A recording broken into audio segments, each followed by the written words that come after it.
Mhm.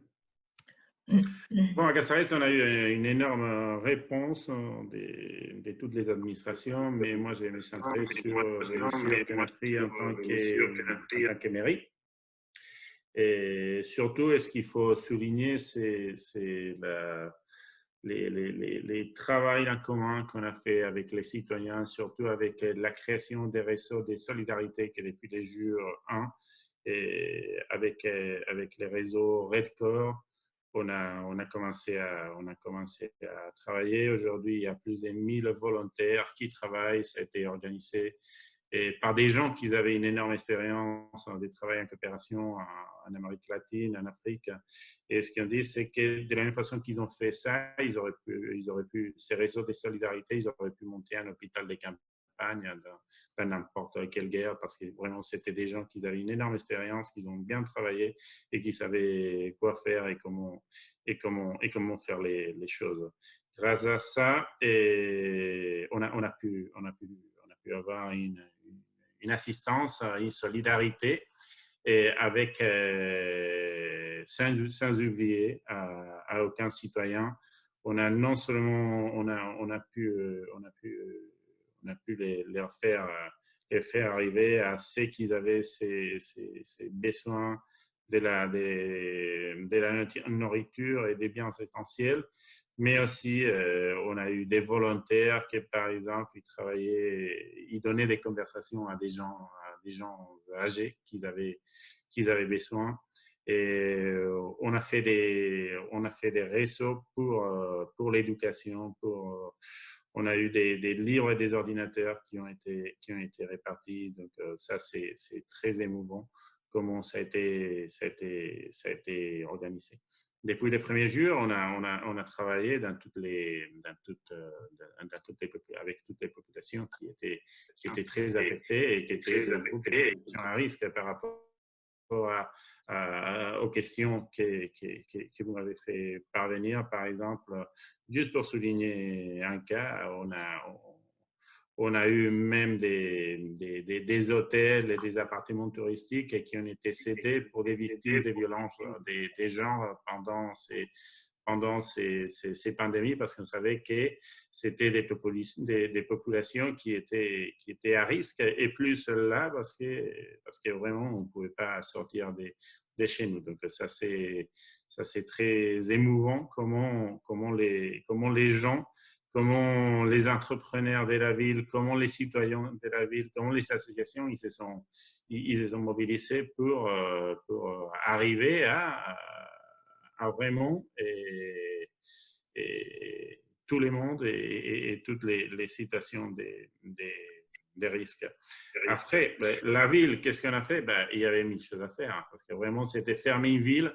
On ne sait jamais comment c'est compliqué de fermer une ville, de commencer à, même dans les niveaux antérieurs de la mairie, comment on a réussi à faire un temps record, comment on a fait réussir à faire travailler plus de 800 travailleurs de la ville en télétravail, comment la réponse des fonctionnaires, elle était courageuse et magnifique, il faut toujours souligner. Comment on a eu même des gens contagiés dans les services publics, par exemple, dans la ville de Caceres, parce que c'était les premiers qui étaient dans des situations à risque. Il faut toujours les valoriser, parce que vraiment, ils ont donné un max. C'était vraiment quelque chose à souligner. Et comment, par exemple, l'entreprise qui fait les nettoyages publics, comment ils ont redoublé tous ces services, comment ils se sont mis à disposition de la population pour vraiment arriver à vaincre cette pandémie ensemble. Merci beaucoup. Rebecca, vous vouliez ajouter quelque chose?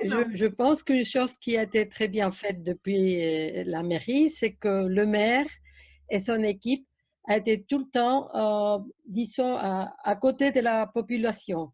Les citoyens de Caceres ont été toujours très bien accompagnés, parce qu'il y avait chaque jour, il y avait une conférence de presse. Il y avait sur la web de la mairie des instructions très simples, et très didactique. Et tout le monde, enfin tous les secteurs, tous les collectifs, et les collectivités, pardon, se sentaient, disons, soignés quand même.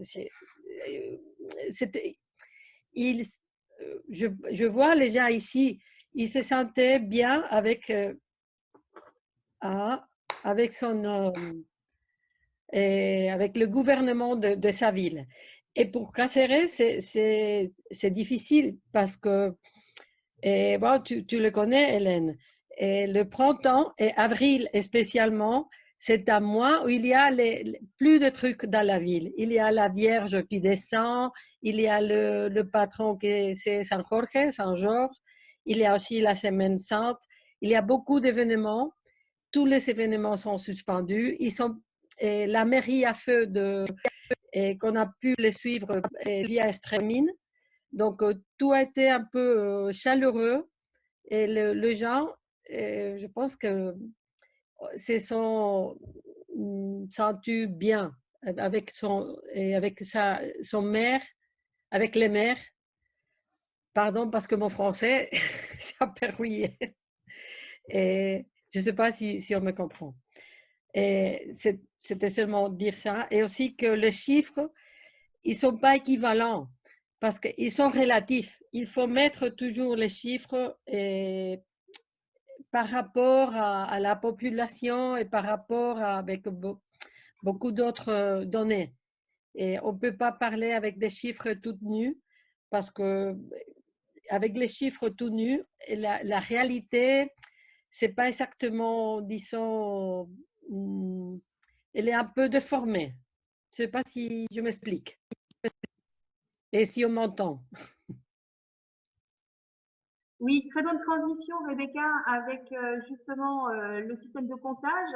Je vais passer la parole à Monsieur Clemens Dotz en Allemagne, parce que justement, en Allemagne, je pense qu'on ne compte pas de la même façon qu'en Espagne, puisqu'en Espagne, on prend en compte les personnes dans les résidences pour personnes âgées, alors qu'en Allemagne, les comptes sont faits un petit peu différents, suivant qu'on prend les chiffres dans les hôpitaux publics, les hôpitaux privés et les résidences pour personnes âgées. Donc, Monsieur Clemens, pour l'Allemagne, à Donstedt. Alors, bon, peut-être je parle un peu en général de la situation à partir du mi-mars.